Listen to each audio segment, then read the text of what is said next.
Well, welcome to the Indy Xamarin meetup. We meet on the fourth Wednesday of every month. Thank you for coming tonight.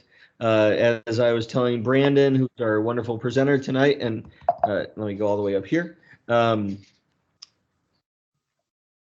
of our videos are on my YouTube channel in a Indy Xamarin playlist. You'll find that simply by going to the Indy Meetup site, or probably the Indy Xamarin Meetup page, and just finding any one of those videos, and you'll see that it's on a link or it's on a playlist, and you'll be good to go. Our topics cover everything from beginner to expert, but usually it's a pretty good mix. We encourage questions, so during this presentation today, please don't hesitate to ask questions. Just simply raise your hand using the little Teams feature to raise your hand and put your question into the chat, and I'll wait for a good time to ask to get that question asked and answered. Now, after the presentation, we can have a total free-for-all of ask an AMA for Brandon, as long as it's within reason, and we'll be in good shape. So we are brought to you by Sandy Solutions, Launch Fishers, Mfractor, and RevDebug. Great sponsors. Thanks, guys. Oh, and there's the same thing again. Very good. This evening, we're going to be talking about building Xamarin Form UIs with C#. Yes, that's an autocorrect. I do know how to type UI. With Brandon. Brandon's a great presenter. We've had him multiple times. You're a senior cloud advocate at Microsoft. What is it?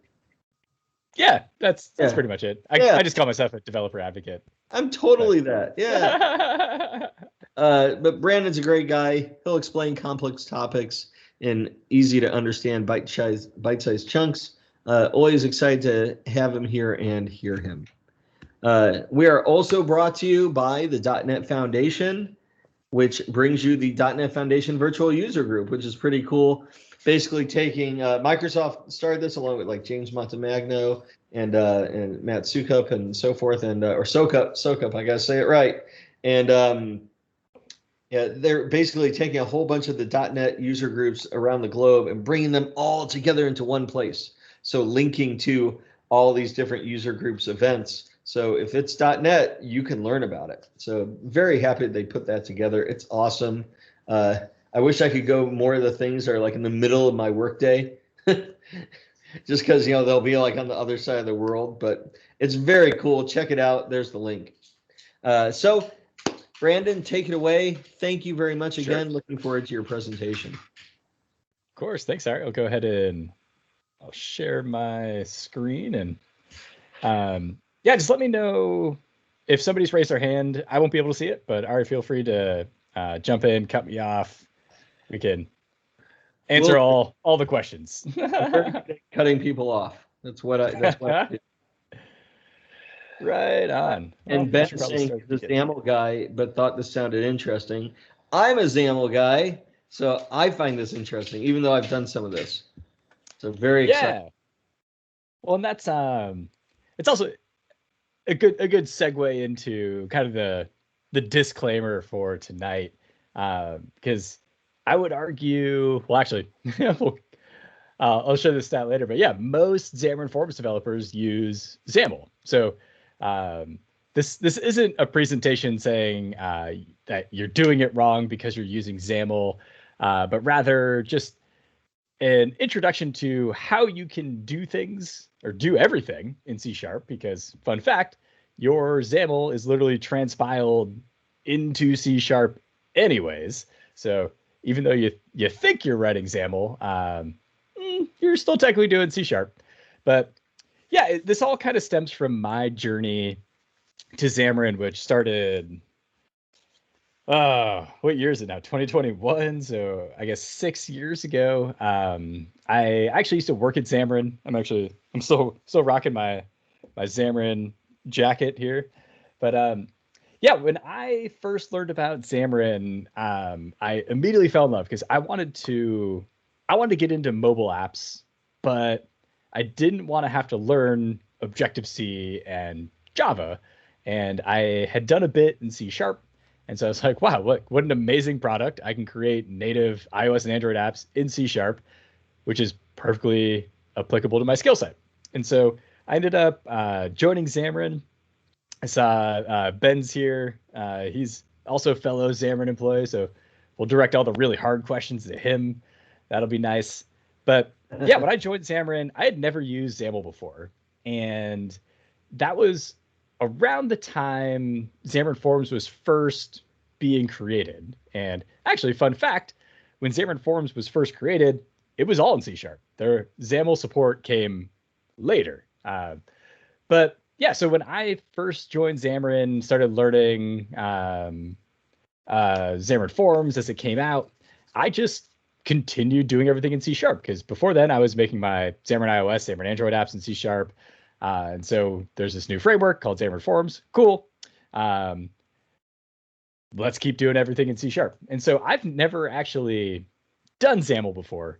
And that's kind of my biggest argument for why XAML shouldn't be the go-to. And we're going to dive into all the reasons, all the recommendations I have and reasons why during the talk. But yeah, like if you've never done XAML before, it doesn't make sense to use it for your Xamarin Forms apps, because Xamarin Forms is hard enough to learn as it is. There's a very steep learning curve. Like mobile's really hard. Like iOS and Android both have over 100,000 APIs that you have to learn and understand. There's the mobile lifecycle. There's how to code. Let's see. FYI, I'm picking up somebody's mic. Go ahead and mute that if you're not already muted, please. Thank you. It's probably Ari. Ari, mute your mic. But yeah, so it wasn't me. Let's see. Ari, can you use your admin privilege?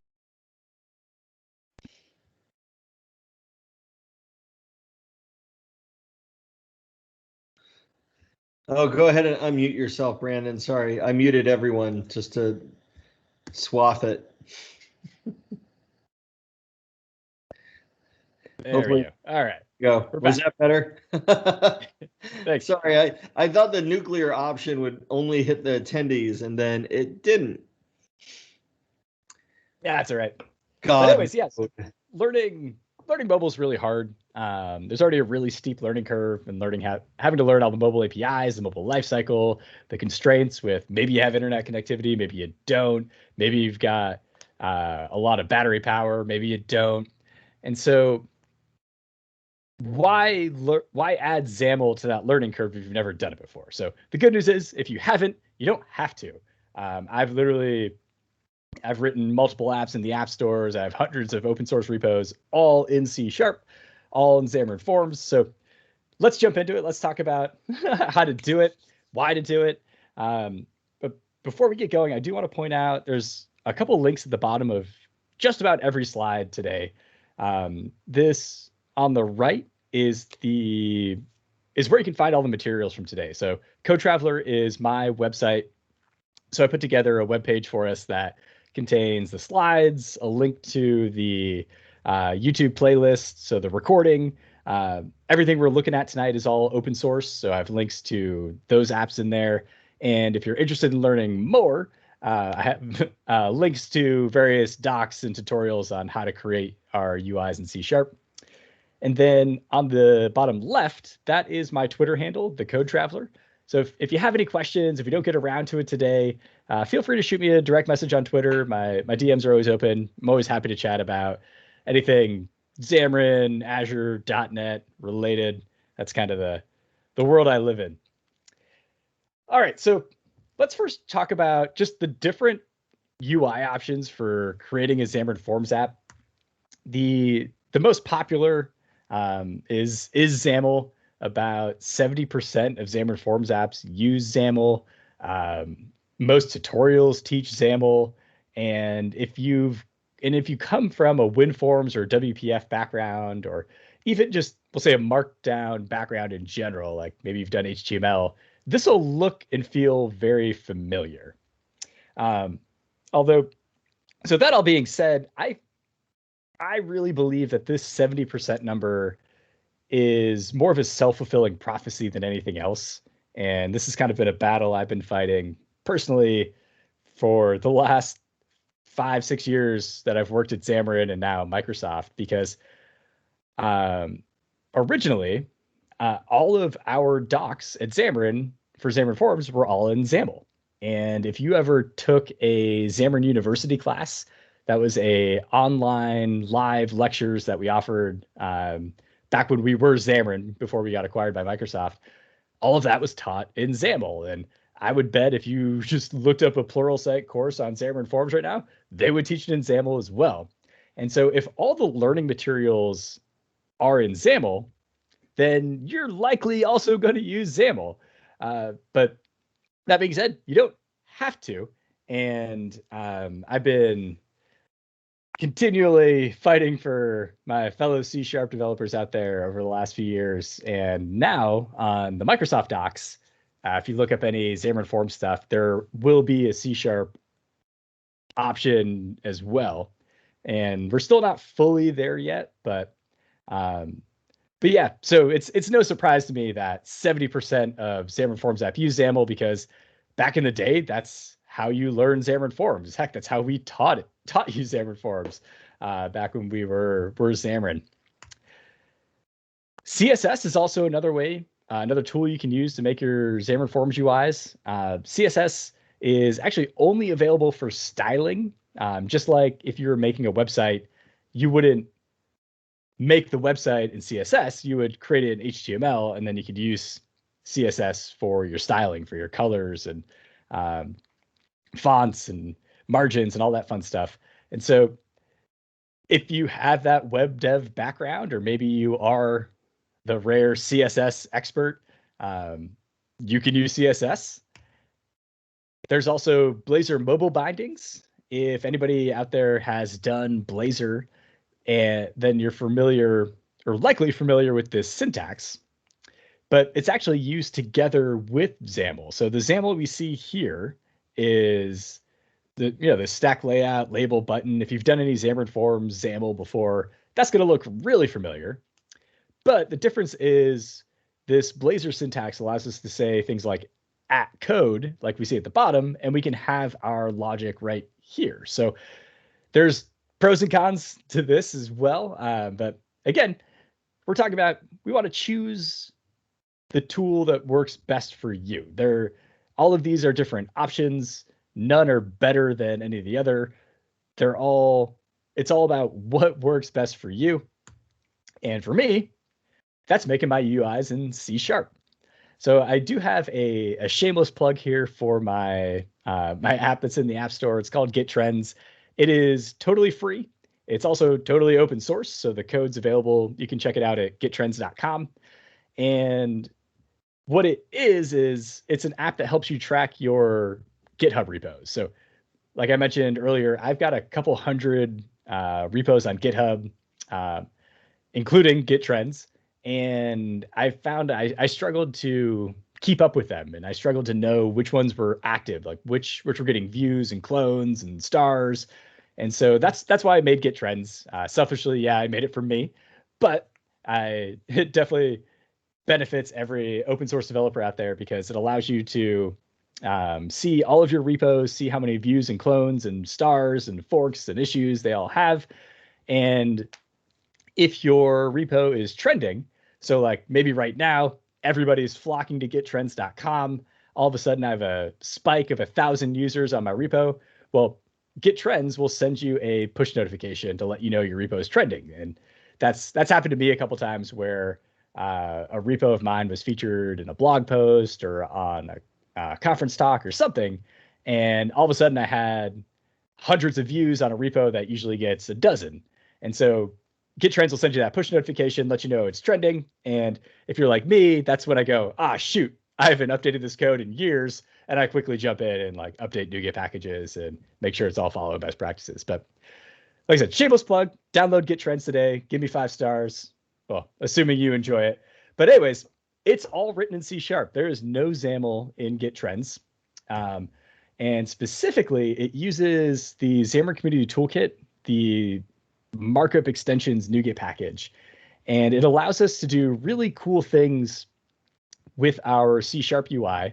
And we'll zoom in and we'll play around in code in a little bit, but you can see a sneak peek here of this grid that I've created, where for this grid, I can define my rows and I can actually give them names. So we're working in C# now. So one of the benefits there is we get all of our strongly typed goodness. We get, these are enums that I've made for my row names.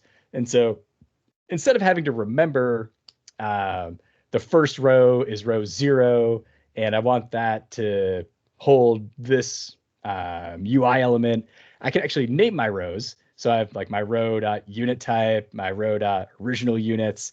And when I go to add my children to my grid down here, then I can just specify the name of the row. I don't have to remember which row number it actually is. And that's something that would always trip me up back in the day, where I'd be like, shoot, like, was this row 3 or was it row number 3? Because row started 0, and I would always get it wrong. But yeah, with the Xamarin Community Toolkit .markup NuGet package, we can define our UIs in this nice fluent syntax, and we can also do our row assignments and our bindings in line, and we'll see even more stuff like converters and binding types, all the C# goodness. So let's talk about the pros and cons. So like I said, the best UI tool for you to use is the one you are most familiar with, the one you're fluent with. It'd be silly for example, for me to say, give this presentation in Spanish, because I'm not fluent in Spanish. And well, maybe some of you are fluent in Spanish, but if the fellow developers on my team are fluent in XAML, I'm fluent in XAML, stick to XAML. There's no reason to go through your app and rip out all the XAML and replace it with C#. But I do want to share with you why I continue to use C#. And one of the reasons is performance. So your UIs written in C# will always load faster than the same UI written in XAML. And that is just because C# is always ahead of time compiled, whereas XAML is interpreted at runtime. Now, there is a tool called the XAML compiler that's been around for a couple of years now. If you ever do a file new Xamarin Forms app, it's included in the template, or it's enabled, it's turned on in the new Xamarin app template. And yeah, the XAML compiler definitely helps, but it doesn't actually compile all of the XAML. It compiles a lot of it, like your buttons, your labels, those will get compiled, but it can't compile everything. And so because of that, certain things will have to be interpreted at runtime, and you get a performance boost if it's all written in C# instead, because all of that's ahead of time compiled. So when we click build, all of my C# UIs get compiled, and then when a user taps a button to load a new page, that page can appear much more quickly than if it was written in XAML, because first the XAML interpreter, or XAML, has to be interpreted, then it gets transpiled, and then it can be displayed on the screen. Now, we're not talking about extreme differences. If you just turn on the XAML compiler, you'll likely get a lot of these performance gains. I honestly couldn't tell you why anybody shouldn't. Well, that's a double negative. Everybody should be using the XAML compiler, full stop. But right, so going from non-compiled XAML to compiled XAML, this is just anecdotal, but I made a sample app when the XAML compiler first came out, and was just testing the load times of my pages. And the load time without the XAML compiler turned on was about 300 milliseconds. When I turned it on, or enabled XAML compilation, that dropped down to 150 milliseconds. So definitely use the XAML compiler if you are writing your UIs in XAML, but C# will always beat out XAML. And the difference we're talking about here is probably tens of milliseconds. So maybe a couple dozen milliseconds of improvement. But nonetheless, C# will always be more performant. Refactoring and maintenance. If I'm being perfectly honest, this is the biggest reason why I won't go to XAML. XAML has has always struggled in being able to refactor it. So what do I mean by that? Well, so in C#, if I want to rename, let's say I want to rename a property in my view model. Well, if my UI is all written in C#, then that binding to my view model is also in C#, and we can use the name of operator to keep everything type safe.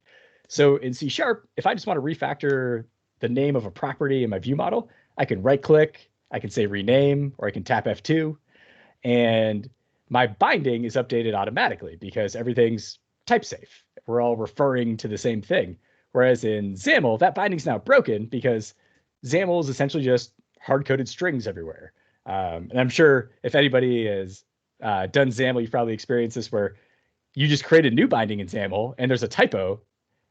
Well, your binding doesn't work, and now you're spending minutes, hours debugging your code trying to figure out why, and it's because you spelled the property name wrong. So when it comes to refactoring, when it comes to maintenance, C# being able to rename anything and not have to worry about breaking bindings, for example, huge benefit. The other big thing that I love is finding binding references. So what do I mean by this? I mean, let's say Ari emails me and says, hey man, I am struggling trying to fix a bug in this code. Like, can you come jump in, take a look at it? I say, no problem. So I load up Ari's code and I jump into the view model and I first want to see, okay, I see this is busy property, right? Every view model's got an is busy property, for better or for worse. So I right click on that is busy property and I say find all references, or you can tap F12 if you like the shortcuts. And if Ari's UI is written in C#, then right there in Visual Studio, I can see every binding to this is busy property. But if your UI is in XAML, Visual Studio will just tell me, no, there's literally nothing referencing this property. Because again, XAML just kind of treats your bindings like, well, because they are strings. So there's no connection that Visual Studio can make. So now what do I have to do? I have to sift through all of the XAML to see, or maybe I just do a control F on it to find out like where are these, which view models reference to which view, or which property in the view model is bound to which control. But if everything's done in C#, then we can take advantage of these refactoring tools, and it makes our life much easier. Both getting up to speed on new projects and refactoring older projects. I will point out, sorry to interrupt. Sure. And then ReSharper, yes, will help you here a lot. So if you do use XAML, it does a lot of stuff. It makes it makes using XAML a lot easier, and so does MFractor will also assist a lot here. Those are paid for tools, but FYI, if you have one of those two, you get some of the benefits that Brandon's talking about. Yeah, and honestly, if anybody listening is using XAML and not using MFractor, you're doing it wrong. Just pay for MFractor. It's once you start using MFractor, you'll never be able to go back. It's incredibly helpful, and it'll improve your productivity tenfold. And just so you know, we didn't pay him to say that. MFractor is a sponsor. It really is a great tool. Oh yeah, hands down.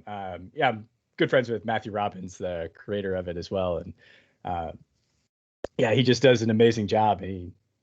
This is something kind of he built on his own in his spare time, and he's now turned it into a full-fledged company with multiple engineers working on it. So they do a great job. So everybody should go get MFractor and use it today. But anyways, statics and constants, these suck in XAML. Like, this is something, and part of it is just because I don't write a lot of XAML, so I've never memorized the syntax. But anytime I want to use a constant, just like a string constant, a public const string equals blah, blah, blah, you have to use this weird syntax in XAML, this open curly bracket, X colon static, and then you have to define the namespace. So you have to import your namespaces into XAML. And then for whatever reason, you don't say namespace dot like you do in C#. It's namespace colon, and then it's class name dot constant name, and then close your curly bracket. I've never understood this syntax in XAML. It feels like whoever created it has just, I don't know, maybe never used constants before. But yeah, so the same code in C# is just how we would expect to use a constant in C#. So if I want to define this automation ID, I just say the class name dot and the name of the constant, whereas you have to use this weird syntax in XAML. Like I said, maybe that's just because I don't use XAML a lot, so I've never memorized or gotten used to this, but this is something I always have to Google every time I'm working on an app written in XAML. And then converters. Oh my goodness. I'm one of the maintainers and owners of the Xamarin Community Toolkit, which shout out to the toolkit. If you're not using it, you should. It's got a lot of converters in there for you. But the irony is converters are really just a XAML thing. So if I'm going to get out my soapbox for a second, XAML was never meant to be used with dynamic data. That's why there's all these workarounds for things like converters and even bindings, because XAML was meant to just display static data. And then when we had things like mobile apps wanting to use XAML, and we have to update based on values coming in from maybe a stream on the internet or maybe based on user input, we kind of had to figure out a way to put a square peg into a round hole. And one of those things was with converters. So if we want to take a value from our view model that maybe it's a number, right? Like maybe you have one of those classic, you click this button 10 times sample apps where that label needs to say you click this button number of times.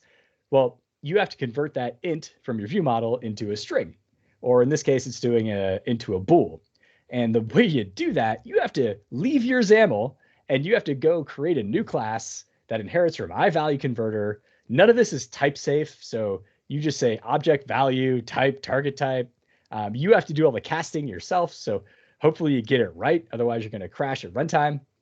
And then once you have all that, you can add that to the converter. So you can say converter equals, and again, this weird syntax of open curly bracket, static resource space into bool, close curly bracket. Whereas when we're doing this in C#, you don't have to do any of that because we can define our bindings inline. So in this case, I have a button. The text of the button says search.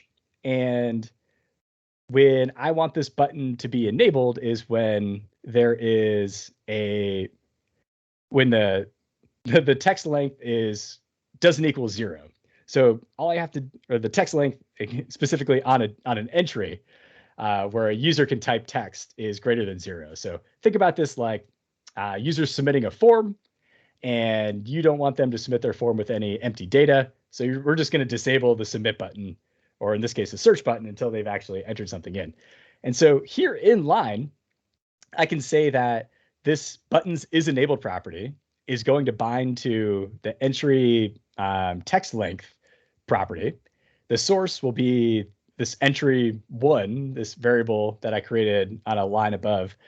And to convert it, I'm just going to say length goes to length doesn't equal 0. So when the length of the text doesn't equal 0, then the button is enabled. If it does equal 0, the button is disabled. And then to convert it back, same. And everything's type safe. You can see I've defined that I'm binding on a button and I'm converting an int to a bool. And I didn't have to go create my own converter like you have to do in XAML. So yeah, again, shout out to the Xamarin Community Toolkit. It's got tons of converters in there. So those converters that you're probably copy pasting everywhere, you get a lot of those for free in the toolkit. But if you're doing your your UIs in C#, yeah, you don't need converters. We just do it in line like this, super easy. And so, like I mentioned earlier, just flatten that learning curve. There's no reason to learn XAML if you don't already know it in order to make a Xamarin Forms app. Look at all these things we have to learn just to build an app in Xamarin Forms. You have to know C#, You've got to know over 100,000 iOS APIs, 100,000 Android APIs. You've got to learn the Xamarin Forms framework. You've got to know MVVM and version of control, async await, and this list just keeps going on and on. And these are just to be a successful Xamarin Forms developer. So why on top of that would we say go learn XAML as well? Especially when the value prop of Xamarin is we can do everything in C#. So if we can do everything in C#, let's just do everything in C#. And we don't have to have this aggressive learning curve. All right, so enough talking about it. Let's actually jump into some code. Like I mentioned earlier, all this code's open source. I have the link to it on the webpage, and I'll make sure if you haven't already navigated the page or saved it as a bookmark, I'll show it before we end the meetup tonight again. But here, let's go ahead and show the app first. That way we kind of have a visual of what we're looking at. This is an app I made called XAM Converter. It's literally just to convert units. So we can convert, say, temperature. So this is helpful if you ever have to go up to Canada for anything and they say that the temperature today is 13 degrees Celsius. And you're like, what does that mean? Well, turns out that's 55 degrees Fahrenheit. Or maybe somebody's giving you directions and they let you know that your meeting's 10 kilometers away. We can translate that to miles, and you know that's 6.2 miles. So that's it. Just a one-page app that does some conversions. It's actually using Xamarin Essentials, because Xamarin Essentials actually has all these conversions baked into it, which is really cool. So you don't have to worry about, what are the numbers and the metrics and messing up anything like that. But anyways, let's look at how this UI is constructed. Hey, Brandon. Yeah. We have a question from Alexander. Can we do everything in C# in WPF and UWP? I have no idea. I can only speak to Xamarin Forms. So if you're building a Xamarin Forms app that also targets WPF and UWP, then yes. But I've never made desktop apps, and I'm not a UWP or WPF developer, so I don't know. Probably. Yeah, I would imagine you could, but I think like the accepted thing is using XAML in a UWP app. And it's kind of like what they teach you in all of their examples. Yeah, I mean, if I had to guess, that XAML's converted to C# somewhere, so probably. But I've never seen. I've never seen a WPF or UWP app written without XAML. Yeah, but yeah, my guess is you probably could. Good question, though. Do you have any other questions, Ari, before we jump into the code? Nope, that was the only question I saw. Thanks. No worries. So, all right, so this is our conversion page here, and let's just focus here on our content. So just like if we were writing in XAML and we have content page.content, and then we put all of our stack layouts, grids, or whatever inside of that. Same thing with C#. You say content equals, and we're creating a new grid.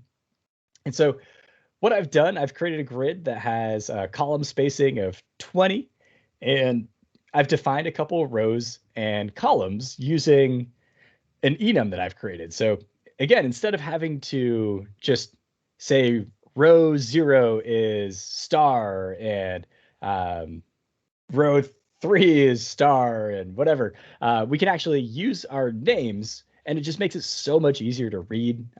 It makes it so much easier to add your children to the grid, and then also to refactor this, because you can see in our children exactly what row it goes in. So when I add this dark purple label that says unit type, well, that's this right here. And I just say that you're going to go in row unit type and column label. And when I add in this units picker, you're going to go in row unit type as well, but you're going to go in column input. And again, it just makes it so much easier to understand and at a glance see where everything is. And you don't have to worry about being off by 1, or if you ever refactor this page and we wanted to say instead of making the first column star, let's just give it a fixed width of 50. And then maybe we add another column. Like everything down here is still the same because it's still just going in column input. So you don't have to worry about, I added a new column, so now I have to change this from column 3 to column 4. Doesn't matter. You're just in that defined column. The other thing that's really nice is, let's make this a little bigger. So these bindings, like I said, everything's done in C#, so everything's type safe. So if I want to bind this unit type picker to something in my view model, well, I can say I want to bind the picker's item source property, and I will show you. So bindings, yeah, they just use hard-coded strings. So technically, this is the way to do the binding. But what we can take advantage of since we're in C# is we can use the name of operator, and this gives me the same result, but now it is pointed directly to this property in my view model. So if I were to go to this declaration, and like we were talking about earlier with refactoring and maintenance, I could right click on this and I could say find references, and really quickly and easily see that here's where it's referenced in my view model. Here's where it's referenced on that page. And I can jump straight to that line of code to see where this property is being referenced. Awesome. Or also, like we talked about earlier, if I wanted to rename this and I wanted to do something like, I'd say like, don't do this in XAML. And if I jump back to my page, well, that binding has been updated as well. Whereas when we're doing this in XAML, typically we just include it like this, right? It's just bindings just use strings, and then so if I were to right click and say rename this now, oh shoot, I forgot what it was called before. It was called unit type picker list. So name it back, and I look back here, and this string hasn't changed. And that's essentially what happens when we have our bindings done in XAML. They're just hard-coded strings. And so now, what's annoying is this code will build, it'll run, but this picker will just be empty because it's looking for a property called don't do this in XAML that doesn't exist in my view model. So huge shout out for, there we go, unit type picker list. Did I spell that right? Unit type picker list. There we go. So yeah, makes refactoring a lot easier, makes renaming a lot easier. And there we go. So for our bindings, we can use name of to do things like a one-time binding. So for example, that item source never changes. Like this picker list is literally just a read-only property that pulls in values from an enum. So I can easily set that as a one-time binding, or if you wanted to do like one way or one way to source, you can do that as well. And where is, thought I had a converter down here. Guess I don't. But let me show you this as well. So this button, the button at the bottom, this convert button, it actually spans across all the columns. And another really cool thing we can do in C# is we can say column span, and then we can just say all columns. Technically, this takes in a numeric value, so we can say column span 5, kind of just like we would in XAML. But because we have all of our columns defined as these enums, I can just say column span all. And again, what's great about this, like we were saying earlier, maybe we add a new column and we call it like spacing. Well, the button is still going to span all the columns, even though we have 3 now. Whereas if we were doing this in XAML, that would have been column span 2, and then we would have had to go in and change to column span 3. So helps make that refactoring a little bit easier on us.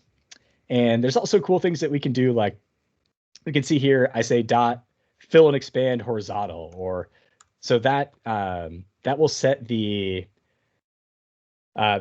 horizontal layout options to be fill and expand, or we could say dot top, and that would set the vertical options to start, or heck, even start is here. So if we wanted to set our horizontal options to be start, we can do that.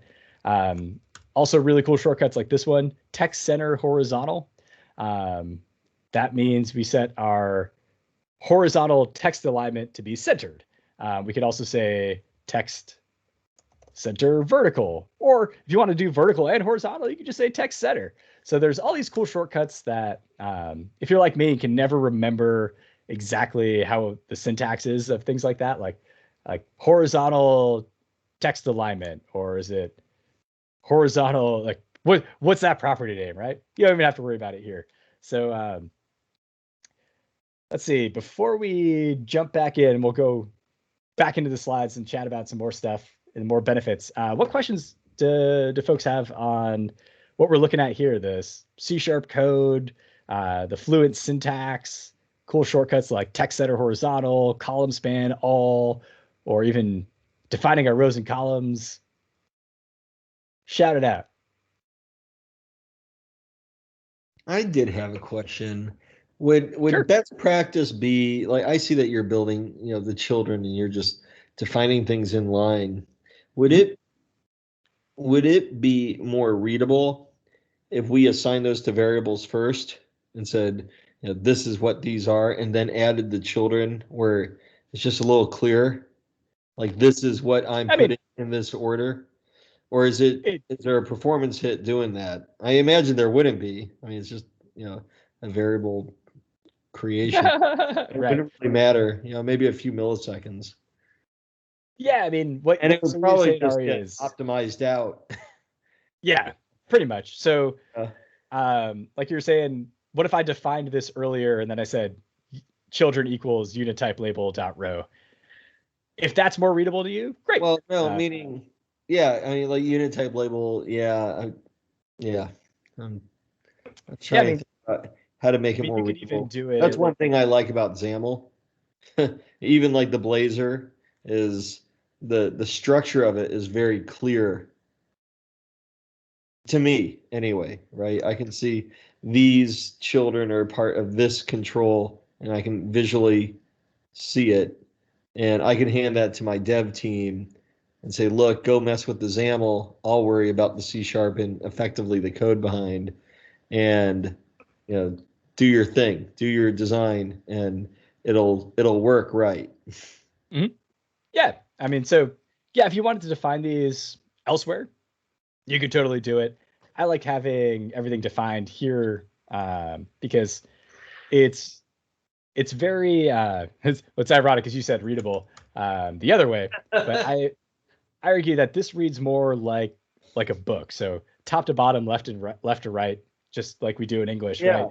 And so you can see how the grid's defined and then the children. And you don't have to, but I put the children in the grid in order. So we're going by the first row is row.unitype. And then these are the children that go in that row. And then the next row is row.number to convert. Yeah. You don't even have to do that. But again, like I like that visual of you can kind of read the story and in your head be able to picture what it looks like on the screen. But yeah, those are all valid. I mean, we're splitting hairs, so what's readable to somebody might be more readable to someone else. Yeah, I don't think it's unreadable. I was like, I mean, I could look at this and get what's going on. So yeah, yay. All right, I'll take that as a win. I don't see any other questions listed right now. No worries. I guess I can share this too. So when we define our rows and columns in Xamarin, there's three types, right? There's absolute. So that'd be if we had a hard-coded number. There's star, which is proportional, and then there's also auto. And so all of that's built in. And then you can kind of see here the syntax. If you wanted to have like a 2-star value, you would, instead of using the property star like we have right here, excuse me, you would use, there's a method called stars, and you could pass in your 2 there. So, all right, well, let's jump back into some slides. Again, that's all open source, so don't worry about memorizing any of that code. You can find it all on the webpage we put together for us.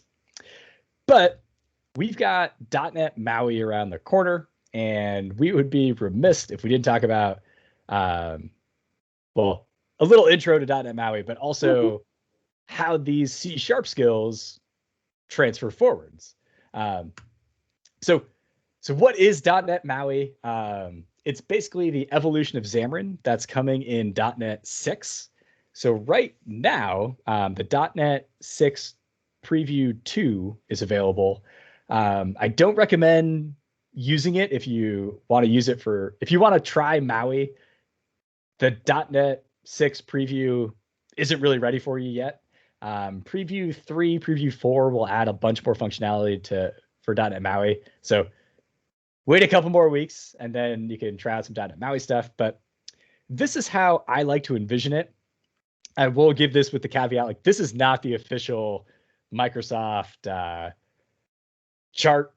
This is something that I made because really this is what .NET MAUI is. .NET MAUI is this interface layer between the platform and the framework. So this is the big difference here. And they're not doing this, but I wish they would have just kept the Xamarin Forms name and have it run on MAUI and let MAUI just be the interface. But anyways, this is the way to think about it. So you're using Xamarin Forms today. When you switch to .NET MAUI, it'll basically look and feel like the same thing for you.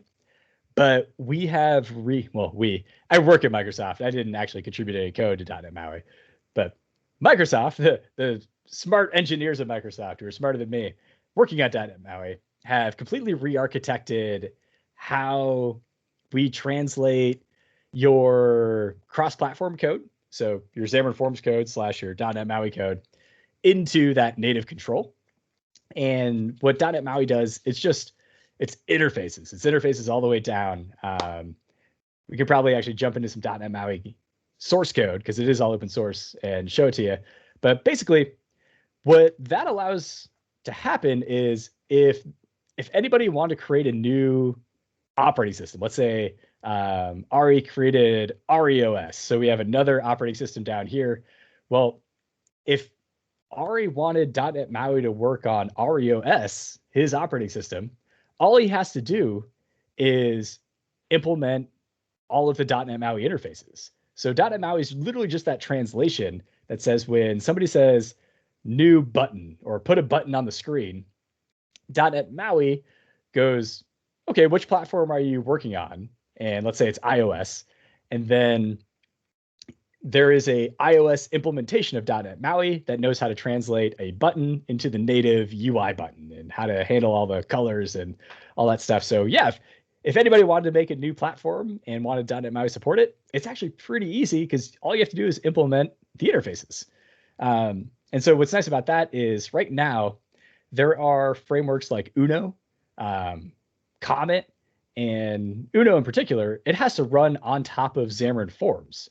Whereas in the future, it won't have to have a dependency on the Xamarin Forms cross-platform framework because Uno is a cross-platform framework. So it can just plug into MAUI and then it can reap all those performance benefits and not have to first translate itself to necessarily Xamarin Forms syntax, which then translates it to the native platform. So yeah, long story short, .NET MAUI is basically an interface.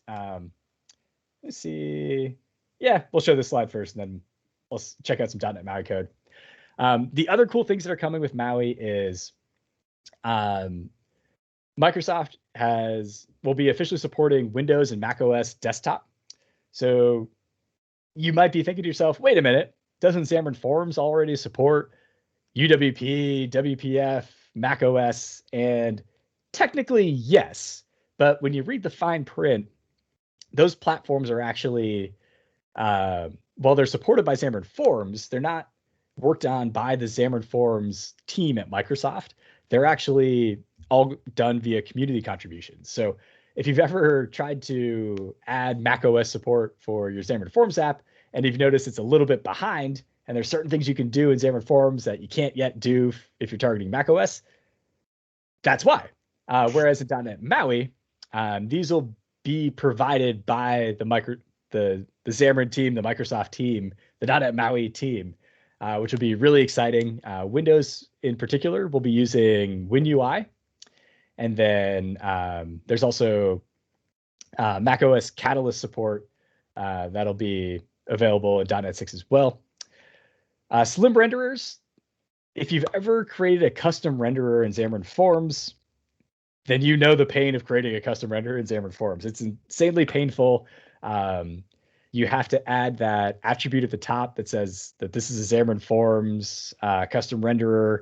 You have to just kind of know how to create custom renderers. Like a page renderer is vastly different from a navigation renderer, which is vastly different from a button renderer. And you just have to know what methods to override and where to like hook into your code. Slim renderers fix all of that. So again, .NET MAUI moves away from that assembly architecture to everything's done in interfaces. So if you want to create a renderer for .NET MAUI, they're called slim renderers now instead of custom renderers, and everything's done by just inheriting from an interface. So if you want to override a button, you just inherit from iButton, and then you can implement whatever you want. C# hot reload. This is another cool feature that's coming in .NET 6. Yes, that's a big downside of C# versus XAML right now. XAML has had XAML hot reload for, at least probably a year and a half, if not a couple years, depending on when you picked it up in preview. And that was, we'll say, easier. It definitely wasn't easy to get XAML hot reload working, but because XAML is interpreted at runtime, it was easier for the team to just reinterpret that XAML while your app is running and display the changes on your simulator or your device. C# was all ahead of time compiled. There wasn't a C# interpreter. So the reason C# hot reload has taken a little bit longer is step one was the mono team literally had to create a mono interpreter so that your C# code can be interpreted at runtime. And so that was step one, was basically, hey, let's rewrite mono so it's not always ahead of time compiled and uses an interpreter. And then we can start working on C# hot reload. So the team's getting closer. It's coming. And I know I'm really excited about it because hot reload's one thing I'm really jealous of when I see my Xamarin friends working on their app, or XAML friends working on their apps. And then the last thing, and we'll dive into this a little bit more too and look at some of the code. Model view update architecture. Likely everybody here has heard of model view view model, MVVM. That is the default recommended best practice architecture for anybody creating a Xamarin Forms app. And you could probably even expand that to anybody creating a C# or a UI-based app in C#, because MVVM is also recommended for WPF, UWP, WinForms, and it's great. It works really well. And it definitely accomplishes the job, or MVVM accomplishes the job of separating the view from the view model so that we can rip out our whole UI, replace it, and we don't have to mess with any of our view model code, which is great. But if I'm being honest, the rest of the world's kind of moved on. Nobody really uses MVVM outside of the C# world anymore. And that's because model view update is the new hotness, and not even new. Model view update's been around for years. But for whatever reason in the C# community, we are behind the curve here. So model view update is the recommended architecture. If you've ever made a React app, Flutter app, they're all doing MVU. If you're into GraphQL, MVU is even better because you can use your GraphQL backend to send updates to your UI. So you don't have to have any business logic in your app if you have a GraphQL backend, which is really exciting. But yes, I firmly believe model view update is the future. And we'll also jump into that, and I'll share more reasons why.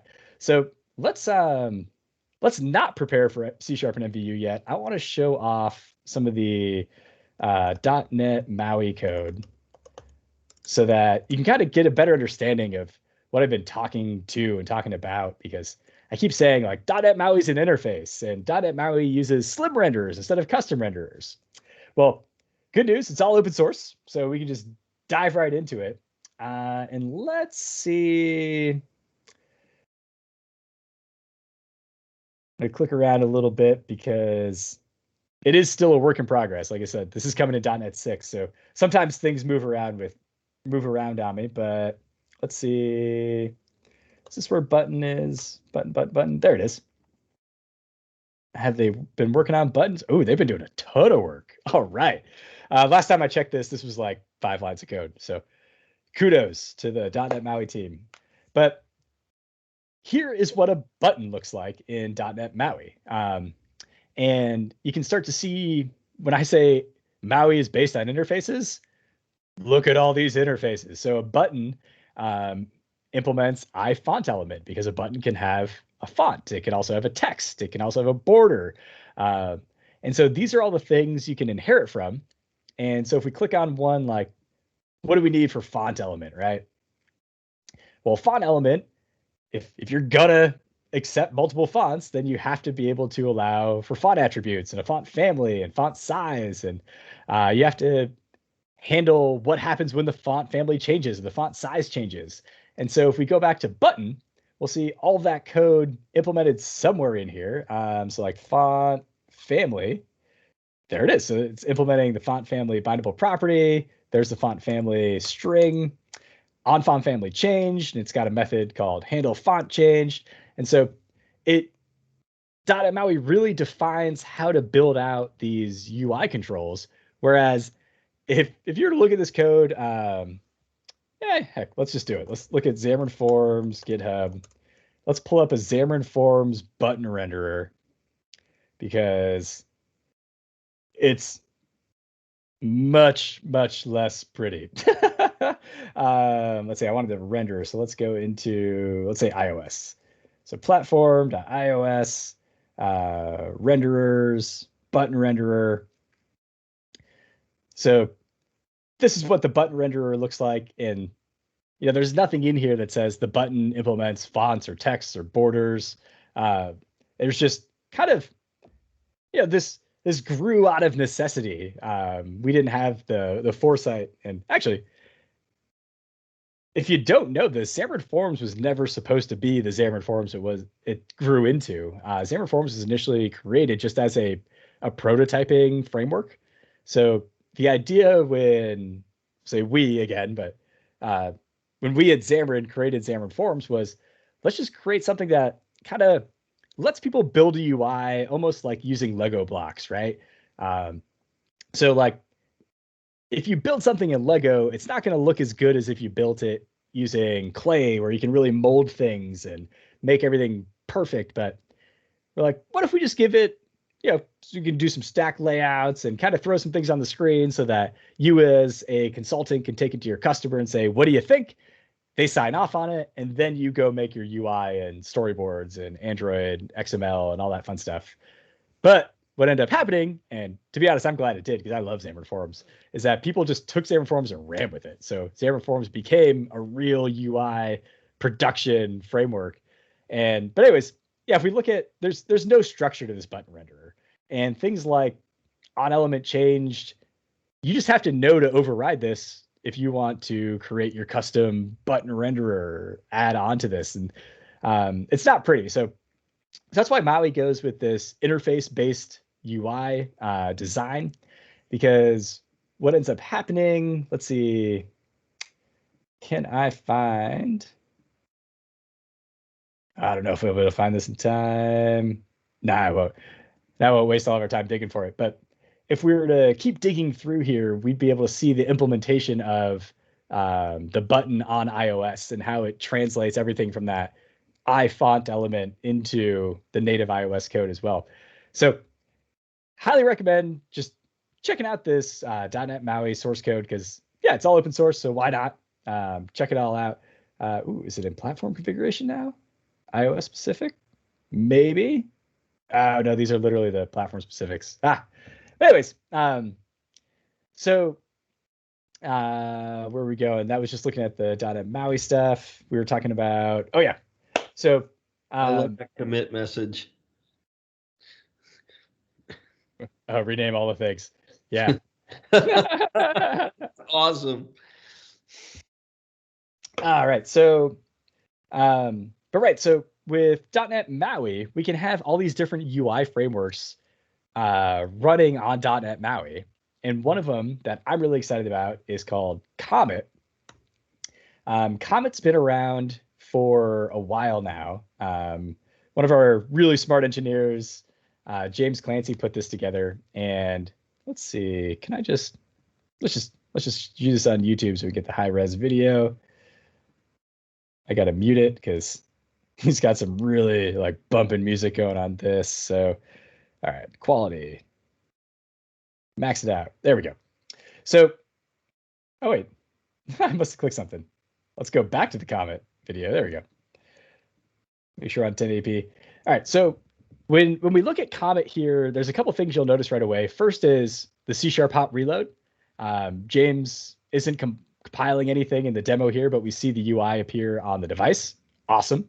So this was kind of a proof of concept that, yes, we can get C# hot reload working. And then also, you'll notice this new text.fontsize.color. It's very similar to what we were just looking at in our Xamarin Forms C# UIs with that fluent syntax where we can just pass everything in via C#. We can kind of do it all online. It reads really well, top to bottom, left to right. But the biggest difference in MAUI, or in Comet, this is Comet, is it uses the MVU architecture. And let's see. Let's see if he zooms back up. Did you go back up to the top, James? Nope. All right. So at the top, he started off with this attribute called body, and then he started writing that UI code. So let me show. I've got a sample app here that also uses Comet, and yeah, my geolocator sample.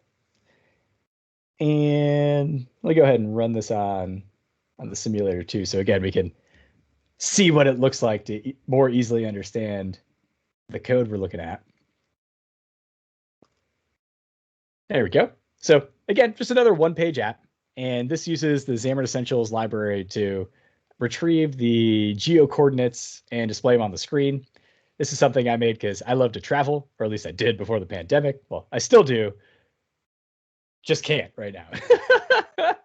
But yeah, so this was something I would use like if I was on an airplane and I was curious, like, how high are we right now? You can see your altitude, your latitude, your longitude. But the way this app is written is all using Comet. It's all using MVU. These are all available as like early preview NuGet packages. So like you see Clancy.comet 0.2. Whatever beta, and Clancy.comet.reload, which is where the C# hot reload supports.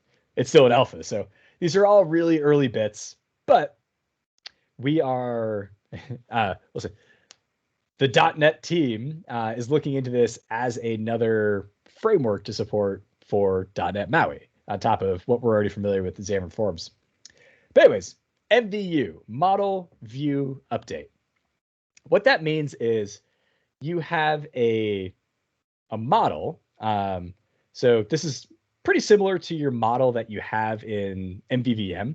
In this case, it is the location object. This is just the Xamarin Essentials location. And I've created this state called location state. And anytime location state's value changes, my view will update. So my model is the location. Anytime its value changes, we update the UI. So MVU, model view update. So the view is actually created as a function, as a method.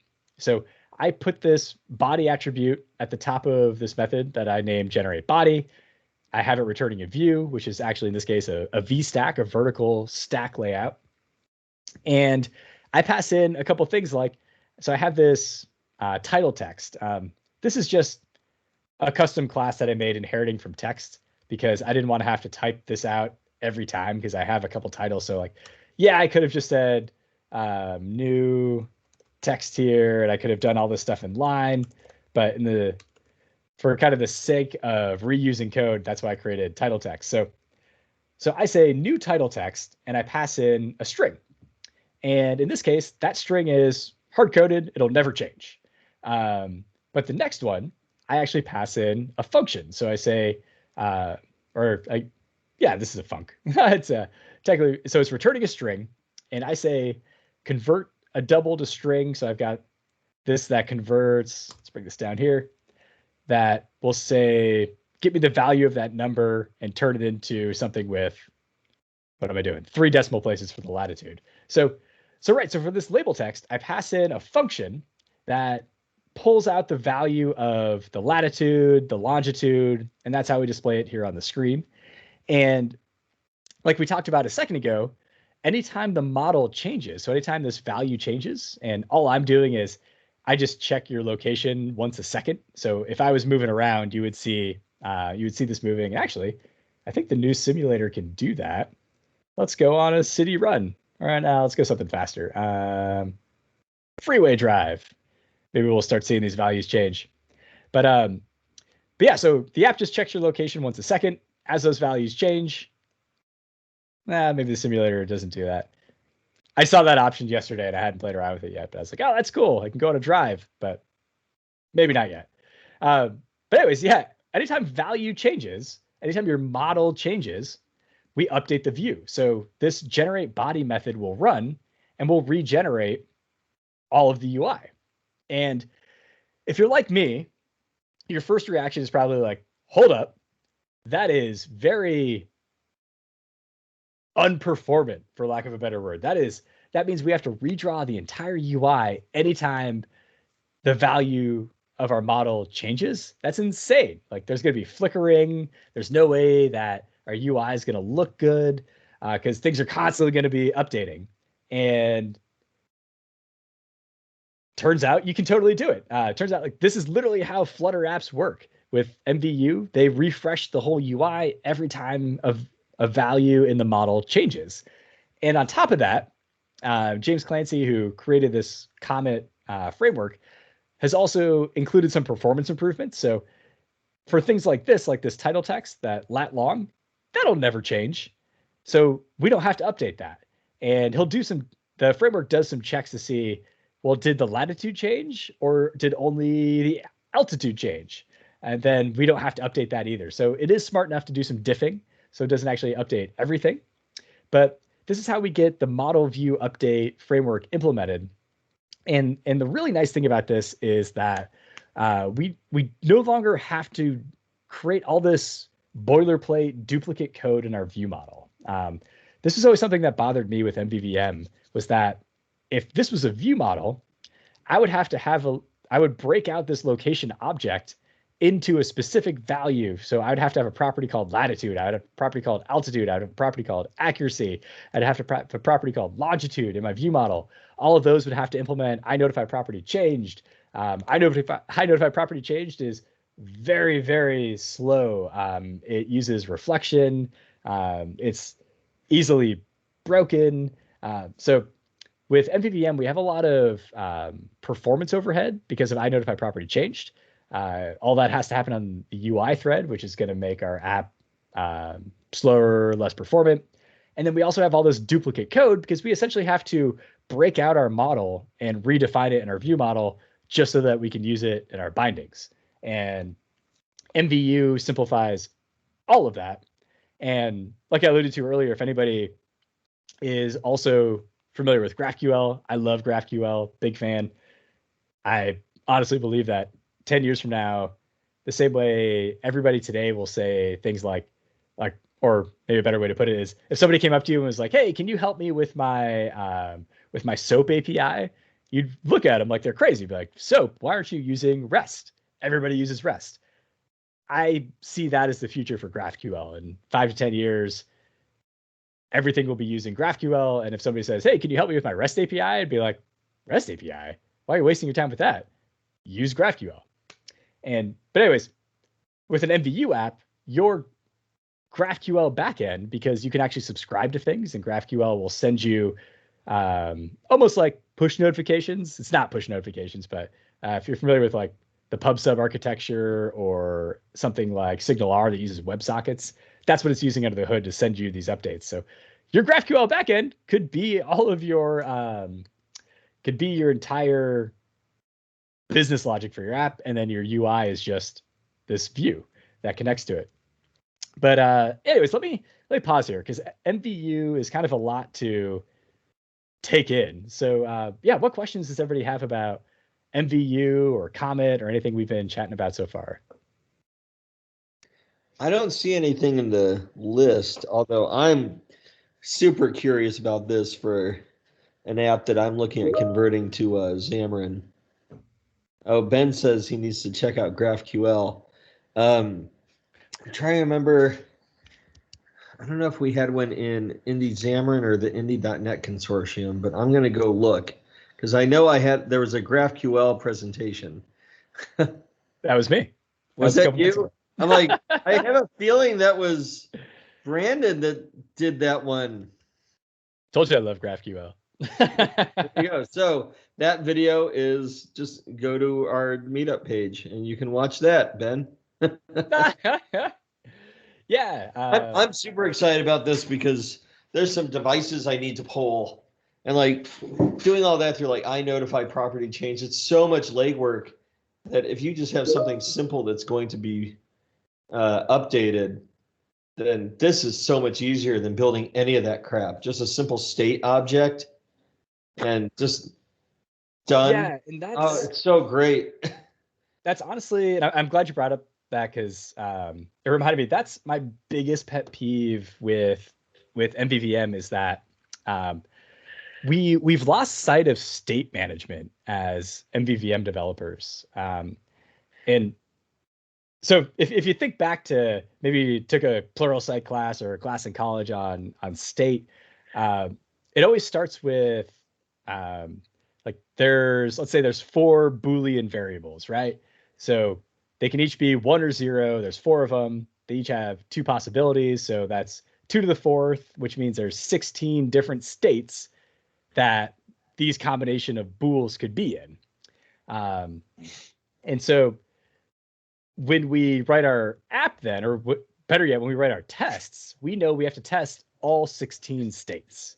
Well, with MVVM, every property in our view model adds to the number of states. And when we add things like strings, which can have quite literally an infinite number of possibilities, like at least ints can only go up to what, 2 to the 2 to the 128. That's what it is. Dot max value. Yeah, but yeah, the more we add to our view model, the more various states our app can get in. And when we write our unit tests or create our UI tests or our integration tests, we have to be sure to test all of those states. And we don't, because we can't. It's literally impossible to check an infinite number of states. Whereas with MVU, we get back to state-based development, where now the only thing I have to worry about is the state of this specific object. And this specific object, well, I didn't create it, so it's going to take me to the Xamarin Essentials assembly browser, or the assembly browser to look at the Xamarin Essentials code. Like, these are the only variables I have to worry about. So when I write my unit tests, I just have to check these, and things like I'm never even checking speed. So that should just always be null, or that can, and so when you start thinking about all the bugs that you've ever fixed in your MVVM apps, I will guarantee you that at least 90% happen because of we're not managing state anymore. And that really gets me excited about MVU, because you can write your code faster, there's less overhead, and just by the way it's architected, less chances of bugs. Yeah. That's a beautiful world. That's a world I want to live in. Yeah, it's so much less work. Really. I mean, every time I've had to implement iNotify property changed and create backing variables, and then, and then the copy and paste errors that you always get out of it, it's just dumb. When really all I care about is that the state of this object affects my UI. So if all that means is I need to go create a state object of a particular generic type, woohoo! Yeah, and then I just wire up all the state functions and so forth, when I'm generating the body, and yay. I can't imagine it's a big deal. And I'm curious like how their diff works on things that are not so simple. Like lat long, yeah, never gonna change. Right. But anything that requires, say, a web call, like I need to upload, or I need to download some images for this particular view.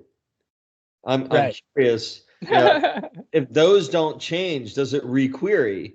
or can I cache that value is no longer dirty? Does it, do I need to track dirty state for anything to get around? And now I've got my own new problem just to get, the state object. Right. Ben asked a question. What about list views? Do you still need observable collection? So I'm gonna make some assumptions, Ben, that so that in your list, that list will have an object. Actually, yeah, I've never even.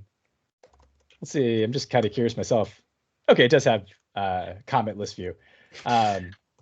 So you can tell I've never worked with list views in Comet. But yeah, I mean, if that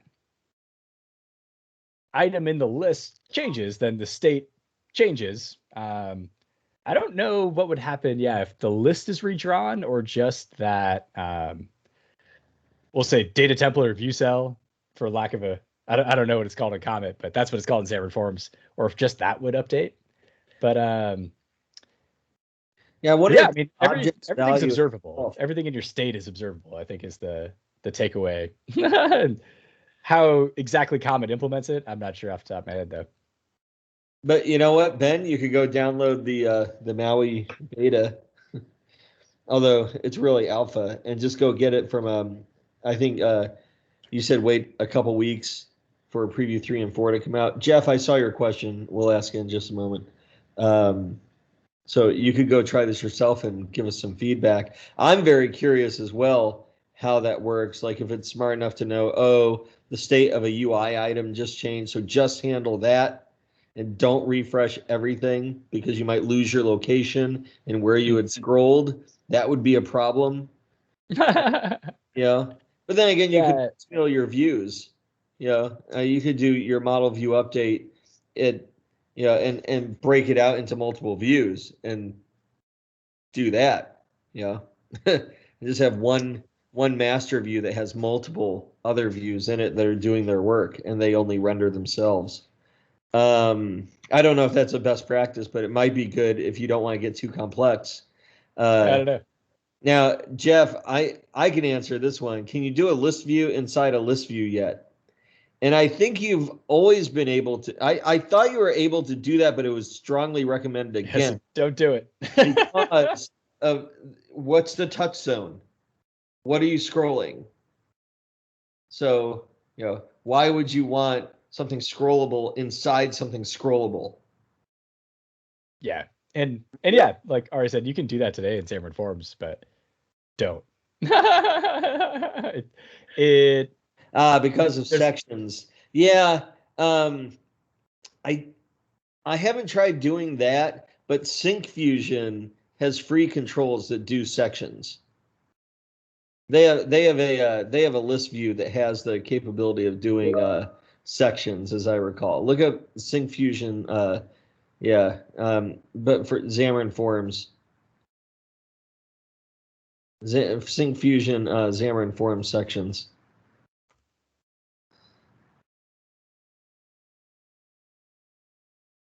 It's taking me right into the docs. Because I remember creating it.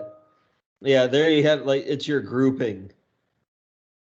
You'll see it as you go through it. Down here. They have an ability to do it. Yeah. Like they have collapsible sections. They had a bunch of stuff. Right on. Yeah, Sync Fusion is good stuff. I use it in my Git Trends app. And I'm butchering this name, but Giro says thanks for the presentation. And he's got an idea about coding Xamarin UI in C#. So it's 1 a.m. there, and he's going to sleep. No problem. Thanks for joining. Thanks for staying up so late.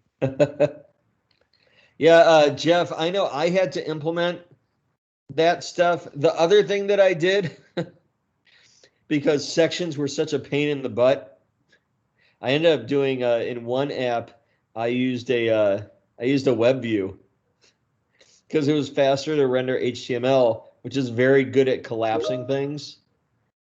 Because it worked. It was fast. I knew how to do it. And Bootstrap takes care of all that stuff. And to be fair, that's really easy to localize because I can just swap HTML. There you go.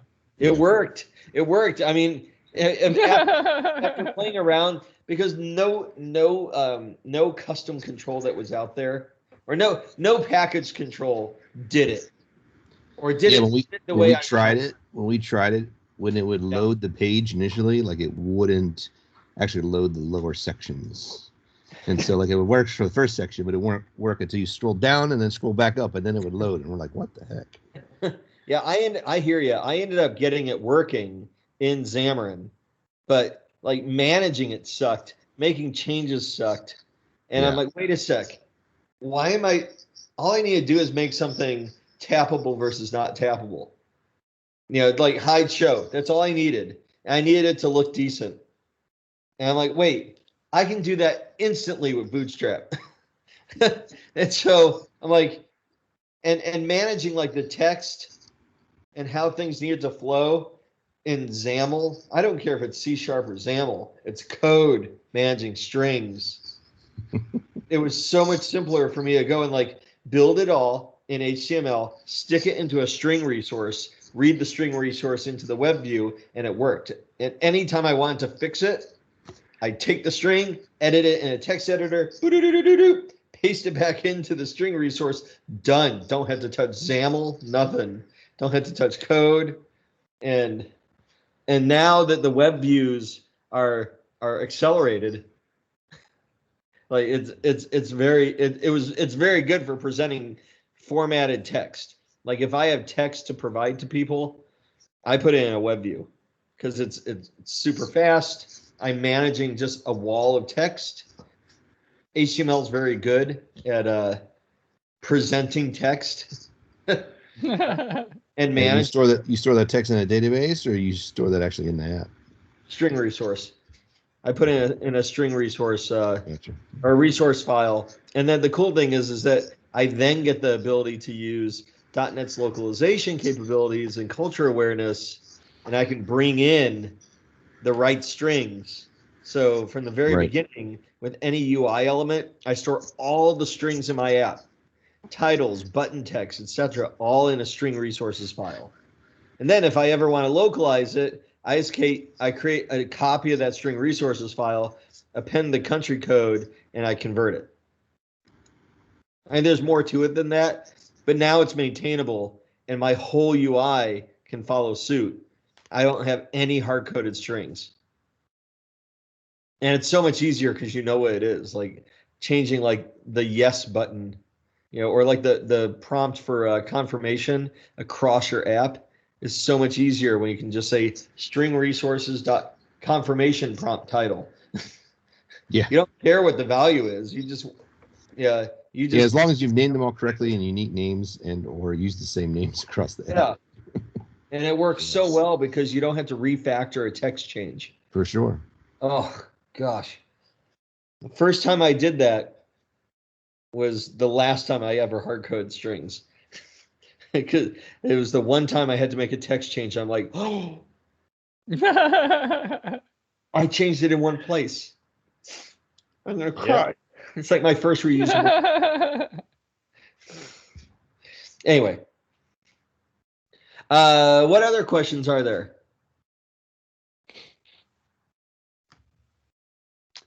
Yeah, feel free to. We could talk about MVU. We could talk about C# UIs. We could talk about MAUI. Yeah, we've covered a lot today. This has been great. Thank you, Brandon. It's always a pleasure. I gotta play with this comment stuff, this MVU. I just gotta find time to do it. I'm very curious. Yeah, and it's one of those things that will I go through and convert one of my apps that lives in the App Store, like we talked about Git Trends earlier. Will I convert that to MVU? Oh, I don't know. I mean, it's already an MVVM. I've got all the unit tests written. Everything's solid. Maybe if I'm feeling crazy, but for future apps, I will certainly default to MVU, assuming the framework and the tooling's all there. Comet's still definitely an alpha, so I wouldn't necessarily push an app to the App Store that uses Comet today. But the idea is that since Maui is just interface based, anybody can build their own UI framework, implement those interfaces, you plop it in on top of Maui, and then Maui already knows how to convert that button into an iOS UI button, or convert that label into a UI text label. And so as long as you've just implemented the interfaces, you can use Maui. And Comet will definitely be the first framework to do that, and kind of be that first foray into other UI frameworks that run on top of Maui. And so its plan is to, because it is actually, let's see. Hey, I will point out Ben and Keith both said nice presentation, and Ben is going to go wake up in the morning and write Maui code. That's what I like to hear. I might so that up. But so you did say good presentation. Thank you. Maui. Yeah, so Comet lives inside the official .NET GitHub organization. So this is something that is it's not just a side project that somebody played around with. This is basically going to be marked as an experimental framework, kind of the same way that if we look at mobile Blazor bindings, that is marked experimental. So always scares me a bit. Right. Well, and experimental means, probably the best example of experimental in the Microsoft context is Blazor. When Blazor was first created, as Steve, is it Sanderson? Hopefully I got the name right. As a Microsoft employee that was like, hey, I think I can do this and I think it'll work. And he kind of slapped something together for a conference talk, and it just blew minds. People saw this and were like, oh my gosh, I need this. I have to use this. And so he kind of flushed it out a little bit, right? Made it a little bit more fully featured. But it was something that Microsoft wasn't ready to invest in yet in terms of engineering resources, because we weren't sure if people wanted to use it. And so sure enough, people loved Blazor. It became the new hotness. And once it got traction in the community, Microsoft then backed it with an engineering team, and now it's a full-fledged framework. And so that is my hope for Comet. And so as we, so if anybody does like MVU, also agrees that it's the future, that everybody should be doing their UIs in C# with model view update, spread the word about Comet. Use it, talk about it on Twitter, give conference talks on it, make YouTube videos about it, tell your friends about it, because the only way to get this out of the experimental phase is for the community to adopt it. And and so, I agree with you, Ari, that I'm not pushing an app to the App Store written in Comet today.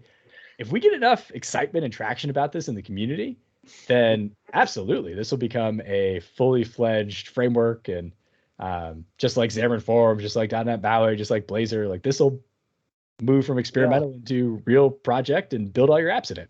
Yeah. That's my dream, at least. You know what I would love is just to have a state object that we could bind in MVVM. And just instead of something that implements I notify property changed, let's do that with MVVM. Yeah. I mean, that would solve a lot of bugs for a lot of people. But wishful thinking sometimes. Yeah. I mean, heck, even if you just had to implement it, I could go implement it and then put a PR in, because I have all that time. There you go. Why not? Just go do it. It's cool. Yeah, because I was gonna say, even if you just had an enum, maybe there's only 4 states that your content page can ever be in. So you could have an enum called state 1, state 2, state 3, probably with more descriptive names than that. Then you could probably chain stuff together where if we change to state 2, then we know exactly what which I notify property changes, we need to fire kind of thing. But yeah, I hear you. State management, man, it just disappeared for C# developers once MVVM rolled around, and it's a shame. Does anybody remember Message Center? Okay. Wow. All right. Cool. So I don't think there's any more questions, so I'm going to stop the recording. Thank you, Brandon. I'm going to stay on, but I'm going to stop the recording. No problem. Boop, boop. Yeah, and